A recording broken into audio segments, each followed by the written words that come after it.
पाकिस्तान और अफगानिस्तान के बीच सीमा पर बढ़ते तनाव ने एक और खतरनाक मोड़ ले लिया है। दर्जनों लोग मारे जा चुके हैं और हजारों को अपने घर छोड़ने पड़े हैं। इस संघर्ष ने न सिर्फ सैनिकों को निशाना बनाया बल्कि आम नागरिकों की जिंदगियां भी तबाह कर दी, बर्बाद कर दी।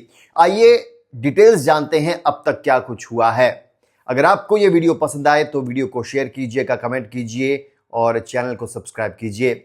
सबसे पहले बैकग्राउंड। दोस्तों, पाकिस्तान और अफगानिस्तान के बीच दुरंड लाइन नाम की ये सीमा लंबे समय से विवादित रही है। ये 19वीं सदी की ब्रिटिश लाइन है जिसे अफगानिस्तान कभी मान्यता नहीं देता है। तालिबान के सत्ता में आने के बाद से तनाव बढ़ा है। पाकिस्तान का आरोप है कि अफगानिस्तान से आतंकी घुसपैठ कर रही हैं, जबकि तालिबान कहता है कि पाकिस्तान की कार्रवाई अफगान क्षेत्र पर हमला है। फरवरी 2026 से ये झड़पें तेज हो गई। कंधार, खोस्त और काबुल जैसे प्रांत सबसे ज्यादा प्रभावित हुए।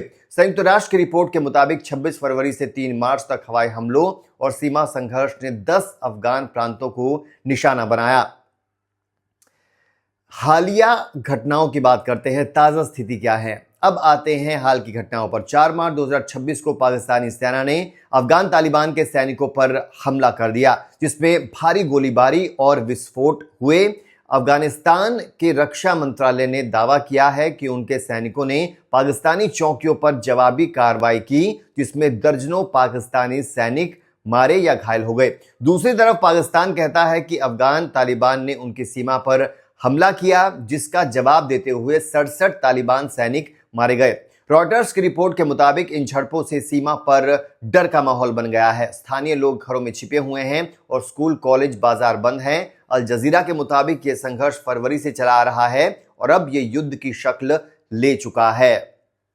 मौत कितनी हुई है और घर कितने लोगों ने छोड़ा है, सबसे दुखद है आम नागरिकों पर असर। संयुक्त राष्ट्र की एजेंसी IOM ने बताया कि करीब 66,000 अफगान परिवार बेघर हो चुके हैं। अफगान अधिकारियों के मुताबिक 110 से ज्यादा नागरिक मारे गए, जिनमें 65 महिलाएं और बच्चे हैं। 123 लोग घायल हुए हैं। मानवाधिकार संगठनों की रिपोर्ट कहती है कि कम से कम 55 नागरिक, ज्यादातर महिलाएं और बच्चे, पाकिस्तान की गोलीबारी में मारे गए। समझने वाली बात यह है कि ज्यादातर मौतें क्रॉस बॉर्डर फायर से हुई। हजारों लोग जंगलों और पड़ोसी गांव में शरण ले रहे हैं। खाने पीने की कमी, सर्दी का मौसम, ये सब उनकी जिंदगियां और तबाह कर रहा है, मुश्किल बना रहा है। यह विस्थापन अफगानिस्तान के सबसे बड़े संकटों में से एक माना जा रहा है। दोनों पक्षों के क्या बयान हैं, क्या कहता है पाकिस्तान, अफगानिस्तान? दोनों देशों के बयानों में मतभेद है। पाकिस्तान ने इन हमलों को आतंकी घुसपैठ बताया और कहा कि वो अपनी सीमा की रक्षा करेंगे। DW की रिपोर्ट में पाकिस्तानी सेना ने दावा किया कि तालिबान के 67 सैनिक मारे गए। वहीं तालिबान के रक्षा मंत्रालय ने पाकिस्तानी सैनिकों पर अनधिकृत हमले का आरोप लगाया है। अफगानिस्तान इंटरनेशनल के अनुसार तालिबान ने कंधार प्रांत में पाकिस्तानी सैनिकों को भारी नुकसान पहुंचाया।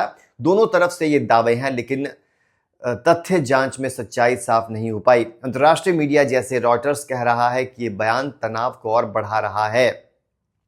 इंटरनेशनल रिएक्शंस क्या आ रहे हैं और आगे क्या होगा, दुनिया की नजर इस पर टिकी है। संयुक्त राष्ट्र ने दोनों देशों से संयम बरतने की अपील की है। UN assistant mission in Afghanistan ने 42 नागरिकों की मौत और 104 घायलों का जिक्र किया है। मानवाधिकार संगठन चिंता जता रहे हैं कि यह संघर्ष और बिगड़ सकता है, जिससे लाखों और प्रभावित होंगे।